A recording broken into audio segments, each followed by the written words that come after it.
Welcome back to Talking Bengals. It's going to be an exciting episode, but before we get into this episode, we have some very serious news. Nick has been removed from this podcast due to inappropriate behavior. We want to apologize on behalf of Talking Bengals. People taking well-deserved vacations is inexcusable, and we do not tolerate him. He is suspended for the week. We will see him back next week. So there's the fun part there. And Josh has a real job and has to get up early, so Josh has to bow out tonight too. But we are joined by Zach. He's donning the runners. But hey, we'll forgive him. There's a lot of UK news. Maybe we'll let him pontificate on that at the end of the show. But let's jump into what you want to hear about. First, Zach, how's your life going? How's my life going? It's going great. Yeah. Yeah, good answer. Just bury it all deep down. Don't bring it up on this podcast. Maybe we'll have Talking Feelings on a different podcast. We'll let all the mojo out there. I think we have a different podcast that we could talk about that on. We do. Tune into Constructive Curiosity to hear all about Zach's life. Anyways, there is another podcast we have to mention, even though they're not sponsoring us yet, and they need to, because they have plenty of dollars, charging $100 a person to get into their podcast. That's the New Heights podcast where Joe Burrow and Orlando Brown Jr. were on. I did not tune into it. I apologize, fans. Hopefully you had a chance to listen to it yourselves. We're basically just kind of going to make fun of the fact that there was so many Swifties there because they thought Taylor Swift was going to make an appearance in Cincinnati at a random podcast that her boyfriend's at. Because he is only known for being Taylor Swift's boyfriend. Zach, what are your thoughts? Well, it's funny that you say that because apparently there's a lot of Swifties in the Cincinnati market. I mean, they sold out Paul Brown Stadium. There was over like 900,000 people there.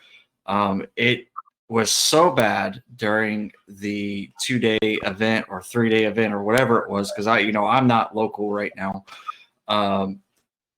My in-laws couldn't take it. Every 5 seconds, there's Swifties everywhere. There's Swifties everywhere. Swifties. And now it's my favorite word to say to them because it just gets them all riled up. So, yeah. I didn't listen to the podcast either. I also wasn't going to pay $100 plus whatever gas and airfare or whatever else was going to be there to do it. Maybe if I was younger, 3 less kids, not married, maybe I probably would have partake in the event, but just not in the cards for me these days, unfortunately. Well, I mean, I will tell you what, Bengals fans, we have a deal for you.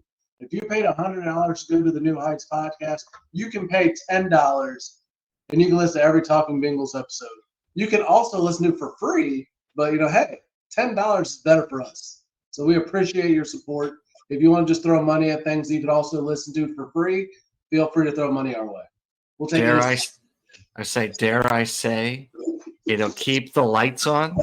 It'll keep the lights on, and it'll get Zach better video quality whenever he moves out of middle of nowhere, Alabama. Which is crazy because my input and output, according to AT&T and Google, is really well, and apparently it's not doing so well. So we'll figure it out at some point. But it could just be the best that Alabama has to offer. I mean, I remember living there. It's not great. Their best is not great. Yeah. As you see, I'm donning all blue today. So it's been an interesting time being around campus, because we had A-Day over the weekend and there was a bunch of people in town. And I was like, I'm not going anywhere near any of that. It's not worth it to me. The only thing that's good about it was he's already gone and retired, and I was already been. So good luck to DeBoer. I hope he does well, but to be the guy to replace Saban, it's kind of like being Mark Reed right now, or not Mark Reed. That's a different person. Mark Pope. Way to go! We get him on the show. Call him in. Mark Pope being the one to replace Calipari at Kentucky. So it's just a big show. You got to be the guy to replace the legendary coach. The difference between DeBoer and Pope, in my opinion, is the fact that Pope is energetic. He's excited. He's an alumnus versus DeBoer. He's just he had one really good season at Washington. So I don't know. But it's apples to oranges. It's two different sports. It's a completely different dynamic. NIL is taking over, so recruiting has changed. I was listening to some other guy named Paul's podcast and call-in show talking about all the stuff that they're doing. I don't know. We'll figure it all out. So it's an interesting time in 2024, and it's only April. It's a mess. College sports is a mess. I'm not saying athletes shouldn't be paid, but you think they'd have had a much better plan in place before they started paying. Yep. And that's why Saban went to Congress and said, hey, look, I'm not against paying players. Like, I'm okay with it, but the way we're doing it is not working. It's not beneficial. When the freshman safety SEC player of the year or whatever he was gets $15 million from Ohio State to jump ship from Alabama to Ohio State, and Alabama's entire NIL across the cap for this upcoming season was $13 million. You know, but that's kind of what they're talking about with Calipari, or not Calipari, but Kentucky and trying to get these guys that'll come here or there, rather, not here, because no one wants to come here to play basketball. I don't know. They made it pretty far. They're a Final Four team. If Nate Oates was any good, he would have went to Kentucky. Let's just call it a spade. But he didn't want to because he is enjoying life down here. He's trying to make a name for himself and trying to turn a football school into a basketball school. Doesn't work out that well because eventually Alabama will always do what it does and it'll rise back to the top. It's just a small hiccup. Well, we can always just talk, to Nick's thing here. You can make a football school into a basketball school. That's not really any kind of school because Tennessee sucks. I was going to say, now they're, I think, a softball school, maybe a baseball school. I don't know. I think they just beat LSU. They swept them over the weekend. Again, I was listening to SEC Network Radio on Sirius XM. We'll take a free plug if you want to pay us for that. Yeah, absolutely. And they were talking about Tennessee. Some caller was talking about Tennessee is now a softball school because they're the number one in the nation, and their baseball team just swept LSU, who won the baseball national title last year. Man, we went off the rails, and it's only 5 minutes into this. I just realized this. We didn't even talk about what the podcast that we were actually supposed to talk about. But this is one of the most boring times of year. I will be 100% honest with you. I know the listeners have been hearing me say it for a while now, but after free agency cools. Take your career to new heights with Constructive Curiosity. Whether it's career coaching, mental performance training, or business management consulting, Constructive Curiosity has the insight to get it right. Visit constructivecuriosity.com to get started today. There's only so much draft you can talk. We do have a tiny bit of draft action for you. We're going to do a 3-round mock draft. But next week, we will have Sean Clement from Super Sports coming in. He's going to give us a breakdown of who the Bengals should pick. We'll do another mock draft and see what his insights are as well. So tune in for that one. But yeah, this is just the most dead time of the year because you're getting overwhelmed with so much draft information and so many shows on the draft. I can't take it. I'll be honest with you. It's guesswork. We're going to do a little bit of it here tonight. We'll do more of it next week. But if you've been just listening to podcast after podcast of nothing but draft speculation, you are probably just in his days at this point. It's too much because it's just guessing too. After the first pick, who knows? And who's picking first this year? The Bears. Yeah, the Bears may pick Brock Bowers number 1 overall because they have no idea what they're doing anyway.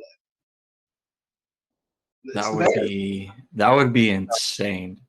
And the fact that you said it though, it would be almost like, I wouldn't even say poetic. It would just make sense for the Bears at this point. So they're going to make some kind of wrong decision. But anyways, we're talking about the New Heights podcast a little bit. A couple other just quick topics. Tyler Boyd's still a free agent.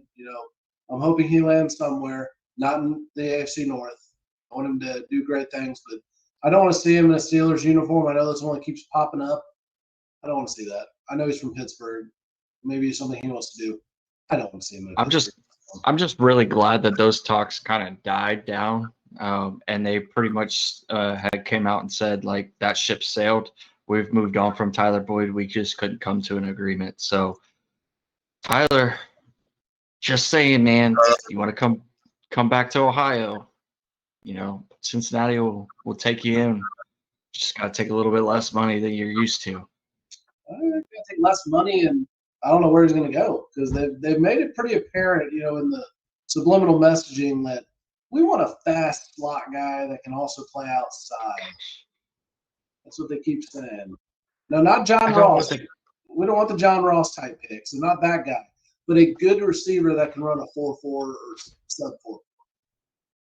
I mean, don't get me wrong. John Ross was fast and he was electric and he was exciting. I was just talking about it with a couple other peers, and I was telling them like that 2016 draft class, the first round, the longevity of players that worked out versus the second round is amazing. Like, think about it this way. Your number one overall pick is Jared Goff. He wasn't the franchise quarterback in LA anymore. Number 2, Carson Wentz. Zeke played really well up until, he didn't have legs anymore in Dallas and couldn't do it. So, but then like we talked about before, everybody that went to New England last year didn't do well because we talked about that a couple weeks ago with Gesicki and his success in Miami.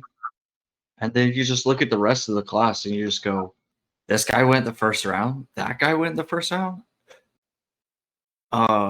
Derrick Henry went in the second round. He was the 45th overall pick in this round.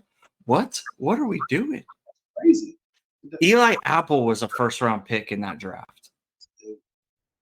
I'm not an Eli Apple hater, but he's like a sixth-round draft pick at best. Fifth or sixth rounder. I mean, he's giving you the same quality as some of the other guys we've seen come in the late rounds. No, John Ross. I remember when they picked him, I literally threw something. I can't remember what I threw. But I threw something because I'm like, why did you draft a guy who's fast but doesn't have anything else really going for him? And I mean, he had one game against Seattle, Zach Taylor's very first game, where I was like, holy crap, they figured out how to use John Ross. And I thought maybe this guy is going to pan out because he looked like a superstar. If you remember that game, he had like 2 or 3 touchdowns. He had a couple of the plays where he looked like Jamar Chase before Jamar Chase. He made people look stupid on several of those touchdowns. And then all of a sudden just what happened? I could tell you. I don't know if it was coaching. I don't know if it was just the amount of drops he had, because I feel like he was dropping balls a lot. Yeah, he did drop. I mean, because he could get down the field, but he just couldn't get him the ball. And then when they were getting him the ball, he wasn't holding on to it. So I don't know. Yeah, John Ross had a lot of hype, and we were all excited for it at first, and it just didn't work. Right, so out of these 3 draft picks, we're just going to spontaneously hit each other with topics here. Out of these 3 first-round draft picks, which one was the worst? John Ross, Billy Price, or Cedric Ogbuehi? Oh, Billy Price was. Oh, that was a rough one. But you got BJ Hill. So. Yeah. It did. I don't know the third name. I'm gonna be honest with you. I couldn't tell you. I mean, that right there is the winner then. Cedric Ogbuehi, 2015 first-round draft pick. The fact that you don't even remember him, that tells you the worst. The only thing I really remember about him was 2 things. He couldn't block. He couldn't block anything. And 2, he let Andy Dalton get murdered. Literally, I'm surprised Andy Dalton's alive. And he didn't even go help him up. He just stared at him while he was on the ground. Didn't help his quarterback. Well, that was our complaint about Andre Smith for so long, too, which since, we're going to talk about Alabama players being in town over the weekend, like Andre Smith was here. And as soon as I heard his name on the news, I went, oh, yeah, that's the guy that let Andy Dalton get killed for so long. And he was always reliable. Nobody else wanted him, so you'd call him up to your actual line. It's like, hey, Andre, want to come back again? Sure. He went to Minnesota with Zim, and then when he wasn't working out there, what did we do? We brought him right back as a backup, and I'm like, what are we doing? Why would you do this? That's the most Marvin Lewis thing ever. Hey, you played okay at one point in your life. We're just going to keep bringing you back. I mean, just bring Doug Pelfrey back at this point. Let him punt. Sure, he was never a punter anyway, but let him punt. Yeah, he punted in like 1 or 2 seasons. Not full seasons, no. He had Not a full season. There was a couple games. I will say that. He punted a couple games. I remember Lee Johnson got his leg run into, and that's when Pelfrey had to punt. It was ugly. I think Pelfrey actually shifted the punter there towards the end of his career when we brought in, don't quote me on this, I want to say Shane Graham. Neil Rackers. Maybe it was Neil. It was Neil Rackers. I remember we all There you hated go. Neil Rackers. There was a game in, when did Paul Brown open? 2000? 2000. Yeah. Yeah. Like 2000 or 2001 before the turf got put in there.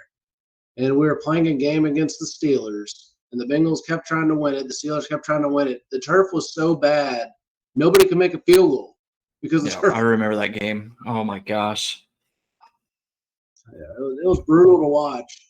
And the Bengals finally won on a field goal, but it was just a chip shot. But it was so bad, it was just mud. They kept slipping and causing problems. Neil Rackers. Well, that's crazy is that he went on and actually had some longevity to his career after he left Cincinnati. Like we had bad experiences, and it seems to be the theme for Cincinnati sports or greater Cincinnati sports of just like players that come to Cincinnati, whether it's the Reds, whether it's the Bengals, whether it's fill in the blank, and they're okay. And they were like, yeah, we didn't get what we wanted out of them. We'll trade them for this. We get something in return. It may or may not work out. And then they go there and it works out fantastic. And you're like, i.e. Josh Hamilton. Granted, he had that one great year for Cincinnati when he came back after his sobriety. We're like, oh, this is great. And then we traded him. And I was actually at your house when we traded him. I remember this. And I was like, what are we doing? Why did we just do this? And what happens? He wins the MVP. He goes to Texas. I'm pretty sure they won a World Series. Like, and you're going. Well, lost the World Series. They made the World Series loss on the weirdest St. Louis Cardinals. Yeah. But no, that's Edison Volquez worked out, didn't he? All one season, he was good. Edison. Oh gosh. Well, and then where we got Cueto in another deal that year too. So yeah, Cueto, he panned out. But Edison Volquez, like, oh yeah, this guy's a pretty good pitcher. And Reds and trades have never been a good thing. So let's not depress ourselves yet because we could go back to Frank Robinson. I was gonna say the other one that trades that doesn't seem or signings that don't seem to be working out for the Reds is this Montez guy. He had a great opening day, and if you look at what Lance McAllister posted today about his velocity of every single pitch that he has, it's progressively gotten worse. So something's not right, and which means that he's probably hurt or he's stiff or something's not going well, and it's working out great. And here we are almost coming up on 500, and we haven't even made out of April yet. Well, I think he may just go on the injured list for a while with the inflated ERA. I was gonna say Lodolo looks great, and he had a great outing last week, so I'm pretty excited about that. Man, I don't think we can stay on the rails tonight. I don't think it's going to happen. I took my medication. I'm going to be all over the place tonight. Hey, but it's baseball season. It's at least Cincinnati related. So, right. Hey, it's fun. And the Bengals, there's not a whole lot of big news out there. You can dig and scrounge and look for whatever crazy stories you want to look at. It's been super quiet. The only thing that keeps popping up other than, Joe Burrow being on the New Heights podcast was Justin Jefferson. Is he coming? Is he not coming? No one knows. Like I know I started it for us, but like I'm over it. That was a month and a half ago. It is what it is. Like if he comes, hey, I'm gonna be super excited. If he doesn't show up, did we really honestly think he was coming? All right, so I'm trying to think of another random Bengals. We got to do more Who Dey history things here. So the worst first draft picks. You can't do best because there's been too many good recent ones to say who's the best. So we're gonna say out of these three cornerbacks. Guess what? You just proved that advertising on podcasts works. Reach thousands of local listeners each week and grow your business. Reach out to Talkin Bengals today to find out more by emailing talkinbengals@gmail.com. That were taken in the first round by the Bengals. Who turned out to be the best? Leon Hall, Darqueze Dennard, or Dre Kirkpatrick? Oh gosh. Can I throw a fourth out there? Because he actually did really well. I'm gonna say Jonathan Joseph. I know he wasn't a first round pick, or was he a first round pick? I think he was a first round pick. He was the first round. He went Jonathan Joseph 1 year and then Leon Hall the next. Yeah, that's exactly what it was. If I'm gonna pick a corner, I'm picking Jonathan Joseph because it actually worked out pretty well. And the only reason why he left Cincinnati is because we weren't the Cincinnati that's willing to spend money at that time. So he went to Houston and did really well. Well, that and they all also thought that Leon Hall was the better cornerback, which I'd agree. From pure skill, Leon Hall was the better cornerback. He couldn't stay healthy. Yeah, that's true. Yeah. He was bigger and stronger. He just couldn't stay healthy. So your vote is Leon Hall between the three? Mm-hmm. So Hall, Hall, Dennard, and who was the third option? Dre Kirkpatrick. Oh gosh, no, I'm not picking Dre. No, he's below Eli Apple in my opinion. I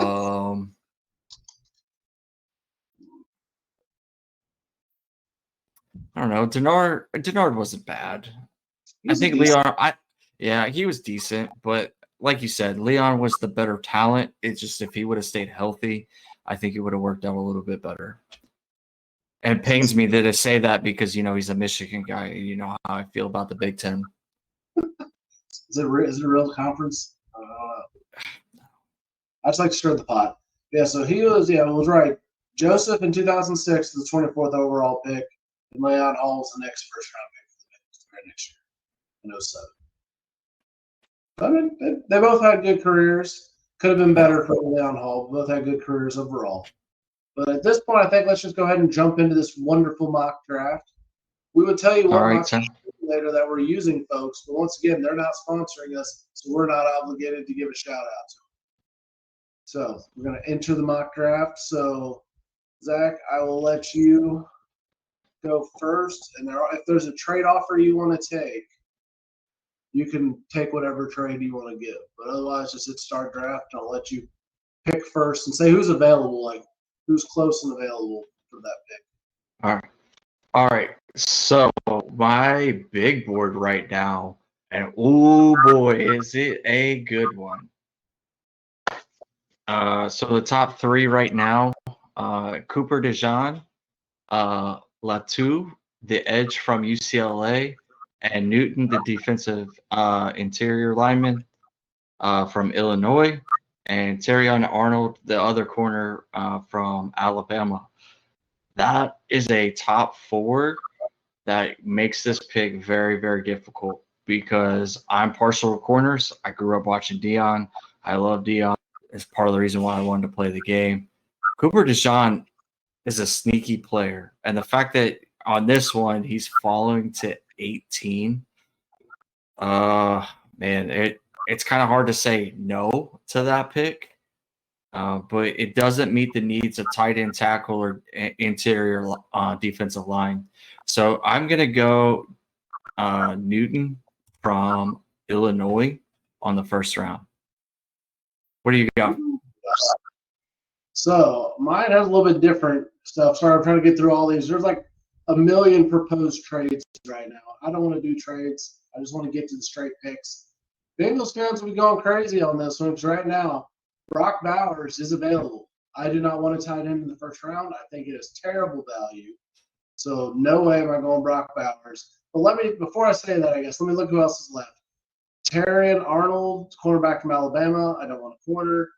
Jared Verse, edge from Florida State. I'm not even going to try to say the poor guy's name. The Penn State offensive tackle is still there. J.C. Latham is still there. I'm really mad because I wanted Byron Murphy to be still there, but he's not. Did you say you took Newton? Yeah, I took Newton. He's pretty good. I think he's going to be if I needed somebody to replace the interior line of a DJ Reader, I think him or Murphy are the two guys that I'd go after. I'm going to take the Penn State offensive tackle because I'm just not going to say. All right. So I'm going to do the next pick in the second round, then let you tell me who's available on yours. Hold on. I just literally makes it here. I'm going to be mad. Okay, no, we did. Neither did Marius Mims. Okay, so the tackle pick is paying off right now. Let's see. At 49, come on, get all these silly trades. The Giants keep wanting to trade every time I look. Xavier Worthy is still there. That's not a bad one to look at. Let's see. Lots of wide receivers. So it's Xavier Worthy, Keon Coleman. Both are good options there. Peyton Wilson's the next one on the list, but he's a linebacker. We don't really need a linebacker. Already got an offensive tackle. Ricky Pearsall is still there. So I think I'm gonna go with Xavier Worthy, the wide receiver from Texas. in the second round for your pick. Yep, who do you got? All right. Well, I had to redo it from a different browser because the first time I did it, I didn't change it to 3 rounds. I just left it at 1 apparently. So my new first round big board is Cooper DeJean still. I don't know if something happened and that's why he's following on this, but like I'd go after him here if I needed the corner. Latu's still here, Newton's still here, Byron Murphy had fallen 1 pick. Apparently, in this one, Jacksonville went Arnold, the corner from Alabama that I made my last big board. So I'm still going to go Newton to stay true to my beliefs there. Going through. Man, there's a lot of time in between picks here. All right, so I've got the safety Tyler Nubin from Minnesota, the center Zach Frazier from West Virginia, Adisa Isaac, the edge from Penn State, Jatavian Sanders, the tight end from Texas, and Brandon Fiske, the interior defensive lineman from Florida State. And then if I scroll a little bit more just to see who else is on here, Jonathan Brooks is here, but I don't think we need to go another running back per se. Not at least not a rookie. I think Chase Brown is going to be all right, and then we just paid Trevion Williams or whatever his name is. He's not important. He's irrelevant to me, but yeah. There's Ricky Purcell and Javon Bullard. Keep scrolling just a little bit because I don't want to get too far out of the 50s, but just trying to see what's there. Chris Jenkins is there from Michigan. TJ Tampa, the corner from Iowa State. And then Blake Corum, the halfback from Michigan, is also there at 52. So still looking at needs. Tight end and tackle still need to be, kind of looked at, but there's nothing here. I don't think you can turn a center in like Zach Frazier into a tackle. Maybe a guard at best, but going from center to the outside, it just doesn't usually happen, especially going from college to NFL. So I think for me, I'm going to go Jatavian Sanders, the tight end from Texas, at pick 49. He's a good pick. So, I mean, I'll let you have the opening of the third round here. All right. The third round. All right. So at pick 80, again, I've already did the interior defensive line, the tight end. So I'm kind of going to look at tackles here.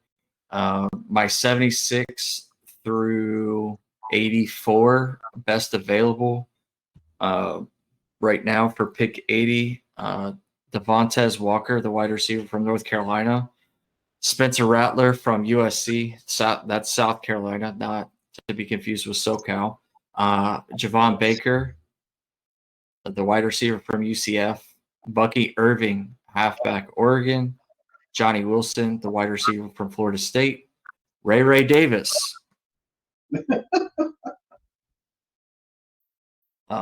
Xavier Thomas, an edge from Clemson. And then 84 is Marshawn Lloyd, halfback from USC. I think, again, looking at what's here between 76 and 84, it's not going to necessarily meet the top three needs. So I might just take, something else that's out there. Looking over the stats for Devontae Walker, if I'm going to look at it right now, he had major improvements. In 23 he had 41 receptions. He went the other way. He had 58 receptions in 22 and 41 receptions in 23. But obviously those targets went down as well. Yards, about 300 yards less, and 4 less touchdowns. But by game, his best game was Virginia, according to this. So he had a breakout game. I don't really know much about this individual. But if he's the best available wide receiver at this time because everybody else is gone, I'm probably going to go wide receiver to help try to complement that wide receiving core and replace a Tyler Boyd. I like that pick. I mean, so my big board right now is literally an edge guy that slipped from 60 to 80, Marshawn Nealand from Western Michigan, running back Trey Benson from Florida State, who slipped. He's 61 was where he's ranked, and he's still there at 80. And Cooper Beebe from Kansas State, interior offensive lineman. So really, in those top three, nothing that I would say is an absolute need. You're not really filling the niche there. I mean, we can get another edge rusher, but you get a little bit full on the edge, I feel like. That you really need an interior guy. But if you go for an interior guy with this pick, you're going to be reaching. And I looked at it, and it says the best defensive lineman on the interior that's available is ranked 109. So you're picking him almost 30 picks ahead of where he's supposed to be picked. I feel like that's a really big reach when there's a guy who should have been picked 20 picks ago, according to the big board. So I'm going to go for that. I've not looked into Marshawn Nealand, but I mean, somebody has, and they ranked him 60. He's still there. Maybe he's got issues I don't know about, but I'll take an edge guy and take the risk. And we got one more third-round pick here, coming up to 97. Let's see who's still available. Because once you get to the end of the third round and then into day three, you're kind of just finding what you think could work. Let's see. So the edge guy is still available. Spencer Rattler still available. Cameron Kinchins, the safety. We don't need safety. Safety is the lowest thing on my list right now. No, I think that position's pretty good right now. Quarterback and safety, nothing I need. Edge, I don't want to draft another one. Don't want another wide receiver. Ooh, the state tight end is still there. That's intriguing. What are we, 97? So he's been around for a while. Scroll down and see if there's anything that's enticing. It's all pretty. I guess when you get to this point, it's all like, all right, well, these are all guys. The suggestions that I'm using a different one than you're using, and it's like, here's a linebacker. I don't want a linebacker. The Bengals have plenty of linebackers. Here's a cornerback. Okay, well, maybe, but I don't want to waste a third-round pick on a corner that's not even like that high. So we're at pick, 97? And this guy's ranked below that. Why did I pick him? So anyways, I think I'm going to go with the Ohio State tight end on this one, Cade Stover. Right, Cade Stover? Yep. All right, so for pick 97, kind of just piggybacking off of you, what you were saying, like we went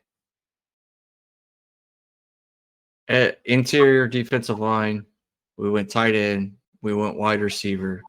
My top big board right now for pick 97 is ranked 90th, Malik Washington from Virginia.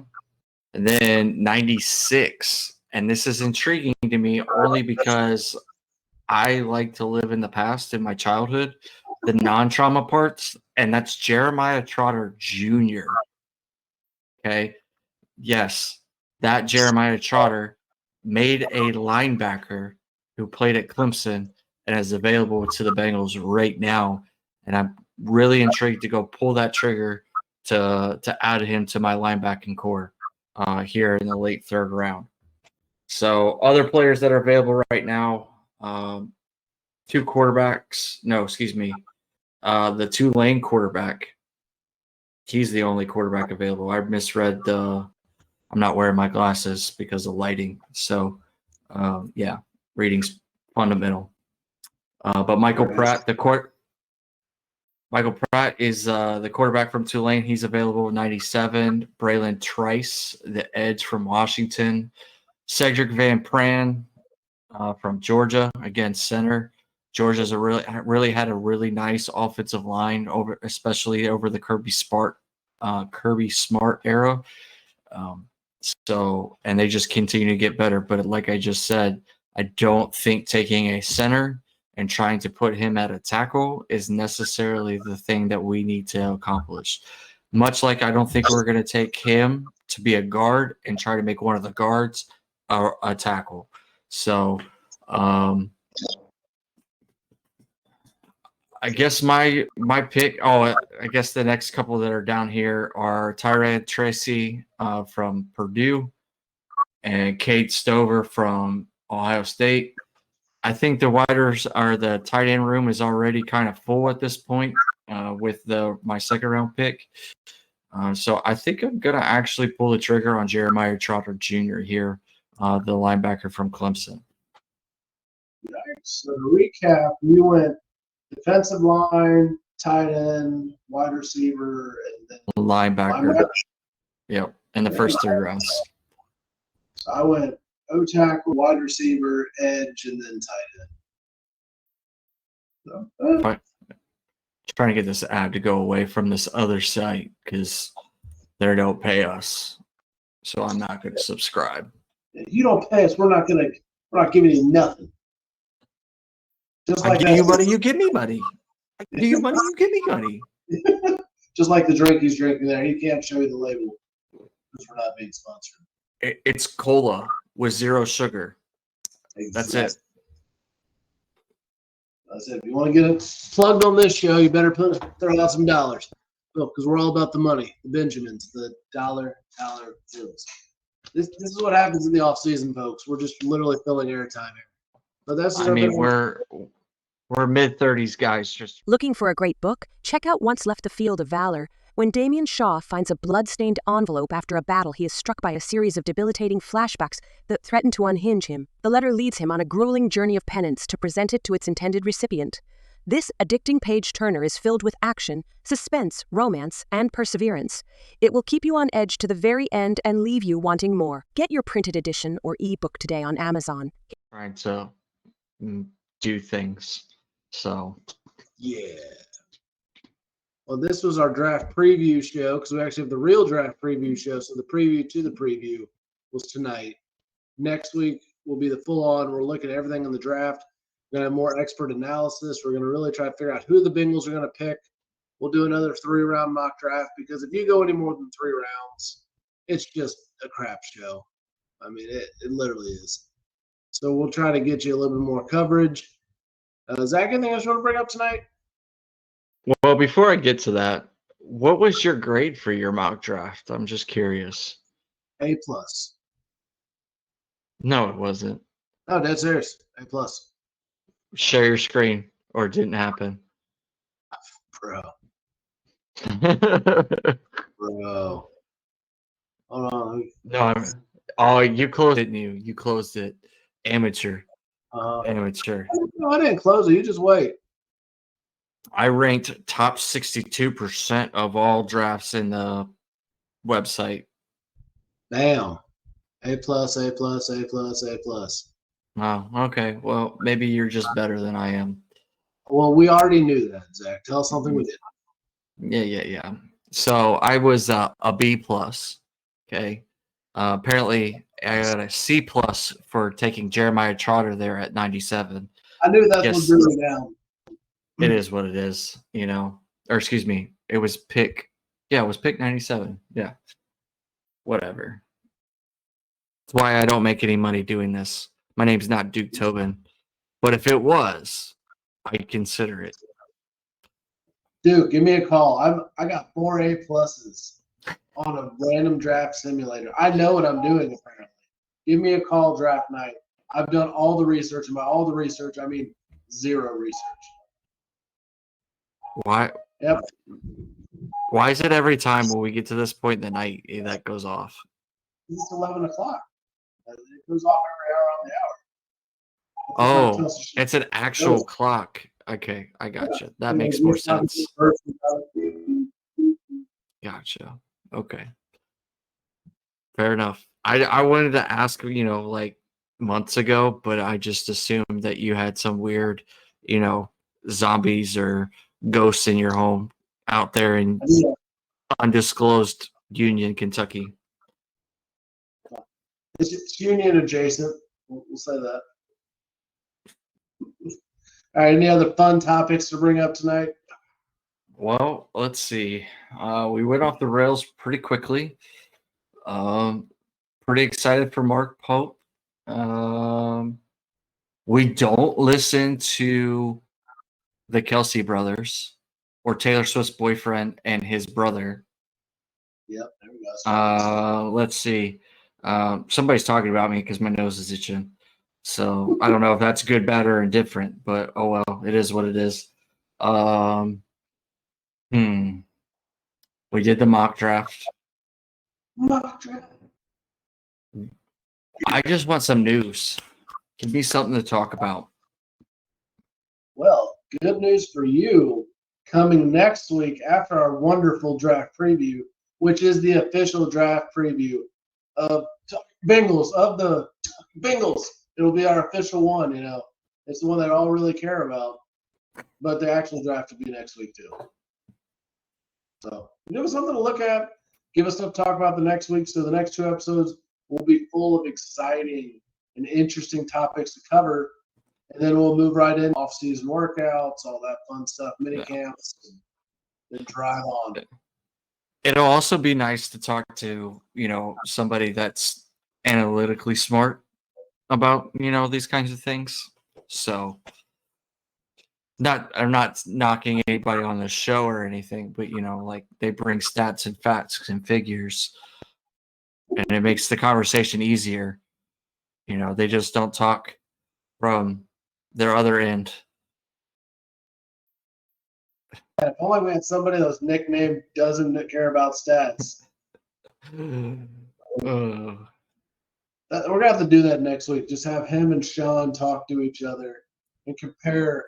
It's like the old stat guy and Moneyball. It's like, no, I feel this. This guy's gonna be a good big leaguer. He's terrible. It would, in my opinion, it would be like Mel Kiper Jr. trying to have a conversation with the late John Madden when John Madden was just saying things to say things, and they were just trying to have a conversation. But it was a young Mel Kiper, right? Like when his opinion still mattered. Not saying that he doesn't now. It doesn't carry as much weight because there's so many of these outlets and resources these days. Like the Mel Kipers of the world are getting bogged down. Same with Todd McShay. Todd McShay was a great analyst. He was young. He was energetic. And all these other platforms came about because they got tired of listening to these two individuals talk about it all the time and argue on ESPN like it's one of their other morning shows. And it just, yeah. So it just brings your credibility down just a smidge. I agree, and I do want to just, for all of you young listeners out there who are younger than our normal demographic of 30 to 40, there was a time when ESPN didn't have talk shows. They had a thing called Sports Center, and it played from like 2 a.m. to 5 p.m., and it would literally show you highlights of not just the New York, Chicago, and Los Angeles teams. It would show you highlights of every team. And it was unbiased. There was no politics. There was no anything. It was literally just sports, and it was magical. It was wonderful. So what a time to be alive. Which, did you see that they're actually going to do a Stuart Scott 30 for 30? Ooh. So pretty excited about that because I do actually still appreciate ESPN's 30 for 30 series. I think the last one I watched was actually Dion's. I know there's been a couple more since that's come out, but like that one and Long Hot Summer, the 98 home run chase. Those two are up there. Now out of the original 30 for 30, the Cubs one, Chasing Hell, 4 Days in October, because again, I'm a huge baseball guy, so those two are always at the top of my list. Gosh, who else could I put up there? I don't know. Casey, you got to do a great 30 for 30 or a list of 30 for 30s that you would put at the top of your list? No, I'm not a big 30 for 30 guy. I probably should be because it's something I'd enjoy. But I kind of wrote off ESPN after like 2010, 2011 when they started getting political. I mean, I do watch a lot of sports documentaries. That was going to be my follow-up question. What's the best sports documentary you watch? Sports documentary? So I don't know, because those 30 for 30s are really good, and they did a really great job of just telling the story and not getting, crazy about it. Michael Vick's one was actually really good too. But man, there's so many out there. The documentary, the U documentaries are actually really good too. I liked part 1 and part 2, mainly because we grew up with part 2. I didn't really get to experience part 1 because I'm old, but I'm not that old. I'm trying to think of who else was one that I went out there. You know what? It's not a documentary, but I thought it was done really, really well. And it told the story very well, and that is 42. The story of Jackie Robinson. Obviously, this is Jackie Robinson. Podium Automotive is a proud sponsor of Talkin Bengals. In Greater Cincinnati, it's Podium Automotive for all your auto needs. Skilled technicians, quality service you can trust, and fair prices. Tell us Talkin Bengals sent you and get 5% off all services. Schedule your appointment today on Facebook at Podium Automotive or call 859-869-0097. Jackie Robinson Day was yesterday in Major League Baseball, where everybody wore 42. If you didn't know, now you do. Without Jackie Robinson, you don't have some of the professional athletes across sports. And that means something. So I thought that one was really well. I'm just trying to think of other documentaries that I've probably watched because I've watched so many of them. You're missing a big one not too long ago. You're probably. I was The going to. Last Dance. Well, The Last Dance was good. I'm interested to see what the rest of the team has to say because apparently they're trying to create their own version of The Last Dance and not about it being all about Michael. And yeah, so that's kind of interesting to me. Mostly about Michael. No. I mean, a majority of it was, centered around Michael and tried to paint him in a good lighting, hearty American, and which is all well and good. Like in my childhood, that's how I pictured Michael Jordan. But as I've heard more stories about Michael Jordan, it kind of makes more sense of why he steps away from the game of basketball for a couple of years. Like why he tried his hand at baseball. Like it just okay.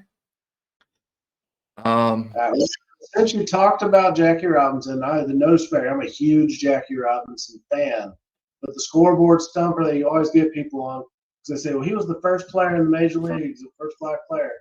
Who was the first black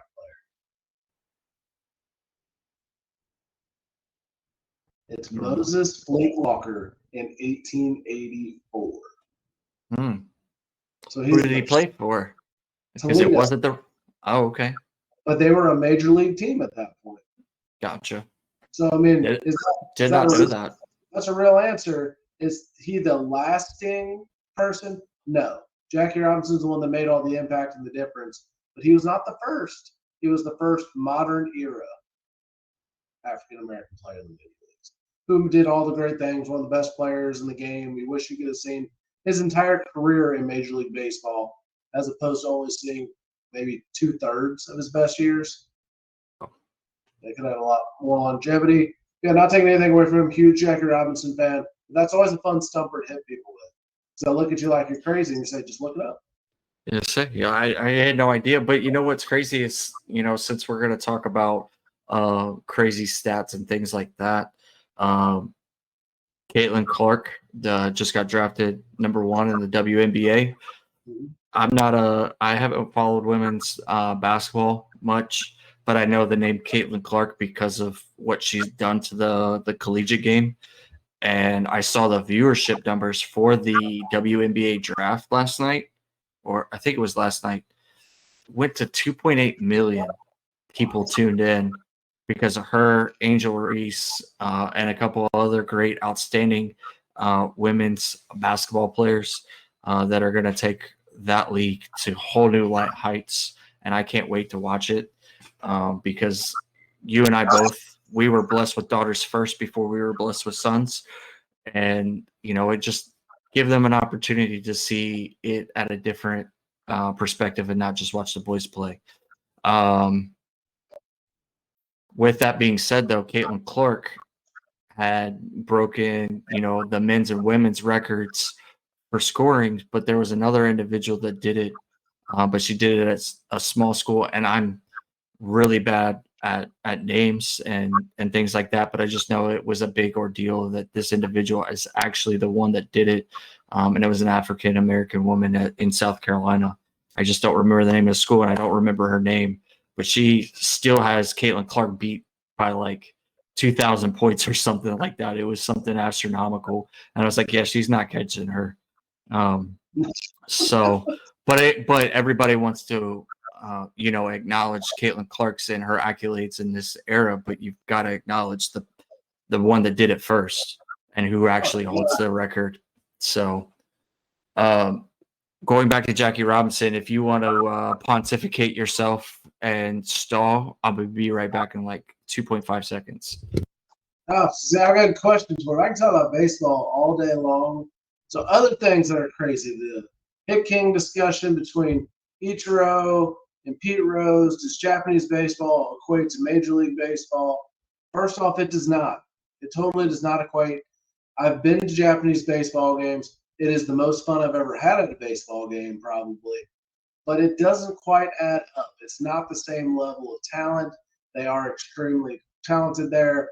But you mostly have Japanese players and washed-out players from either the Caribbean who played in the majors or other Americans who played in the majors. So you don't have quite the level of talent when you look at the Japanese baseball. The pitching's not quite as good. And I don't take anything away from Ichiro either. I'm a huge Ichiro fan. But Pete Rose had the most hits in the major league. Like him as a person or not, he had the most hits in the major leagues. Ichiro was a fantastic player. But you just missed my whole Ichiro Pete Rose discussion, how Japanese baseball isn't quite there. You heard? Good. No, yeah, I was listening to you the whole time. So I had to go pull out my Jackie Robinson shirt, you know. Sponsored by Roosevelt's. I don't have it on me, but I bought this a couple years ago in honor of Jackie Robinson because of what he's done for the game of baseball. Because without him, my favorite player in baseball, which is Ken Griffey Jr., wouldn't have been around. So I went and bought this. But to go back to Japanese baseball, my cousin's still in Japan. And he goes to games all the time. And he's like, this is the most fun I've had since the Clarksville Coyotes were around when we were kids. And if you don't know who that is, it's basically the Florence Freedom of Clarksville, Tennessee. All right. That's who I grew up with before there was when we had Fantasy Frontier, I would go to Clarksville and I'd go watch the Clarksville Coyotes. So. Yeah, no, Japanese baseball is a blast. If you ever have the chance to go, I can't recommend it more highly. You will have a blast no matter which team you watch. It's a lot of fun. But we probably need to get out here. We're so far off the rails. We'll have to save some of these topics for our other dead period in like June when we're just waiting on training camp. But at that point, I was going to say we could just, talk about, we got a 500 baseball team again. Hey, they're going to go on another 12-game winning streak. It's going to happen. Hopefully in September. End of September. Maybe. I told you that I was not looking forward to this season before opening day. And then you went and got my hopes up in week 1. And here we are week 2, and they're totally redeeming myself. Hey, you have little faith. This team's going to catch fire. They're going to win the Central. It's going to happen. Well, I like that we're playing in Seattle this early, but when was the last time we actually won a series in Seattle? We did sweep the White Sox. I mean, the White Sox are hot garbage. I would say they've won 2 games all year. But the first time we've ever Next, it was White Sox in Chicago. In Chicago. Yes, I agree. So, hey, I'll take it. The White Sox haven't been a team since we traded them Griffey and Dunn. Let's call a spade here. Yeah, that's true. Okay. All right, plug the socials and let's get out of here. All right. For those of you that would like to follow us on all of your social media platforms, be sure to check us out on YouTube, Twitter, or now known as to the kids as X, Instagram, Facebook, Threads, our under construction website. Go to our beacons. I feel like I'm missing some. We don't do the TT yet. I don't think we're going to. We don't ticky-tacky on this. Yeah. But I'm probably missing one. But if you want to look for us, one of our podcasts are, Instagram and YouTube are talking _Bengals. Does that sound right, Casey? All the other ones are at Talking Bengals with both of these without G's. Okay. Don't put a G in there. That's some other guys. They're not as cool as us. Okay. This is it right here. Not even the other 2 that decided to skip out on us and go on vacation and act like they have real jobs and all that other kind of stuff. They're not the reals. We're the reals. Okay. No good jabronis over there. Just kidding. Casey? Man, this is what happens when you get me and Zach on an episode by ourselves. I don't. Maybe we need an adultier adult. I'm not sure. I don't know if I could call Nick or Josh an adultier adult. Maybe we need adults. Grown teenagers. I like that. And so if you're looking at our new website, just file your complaints with tech support. That'll come straight to me, and I'll say, please hire a developer because I'm not very good at this. So there we go. That's my closing line for tonight. And thank you for listening to the pre-draft. There we go. And I think we're just so far off. I'm just going to stop talking. Hooday. Hooday. Thank you for listening to Talkin' Bengals. Be sure to like and subscribe to Talkin' Bengals on Facebook and Instagram at Talkin' Bengals. You can also listen to Talkin' Bengals on your preferred podcast provider. See you next time. Hooday.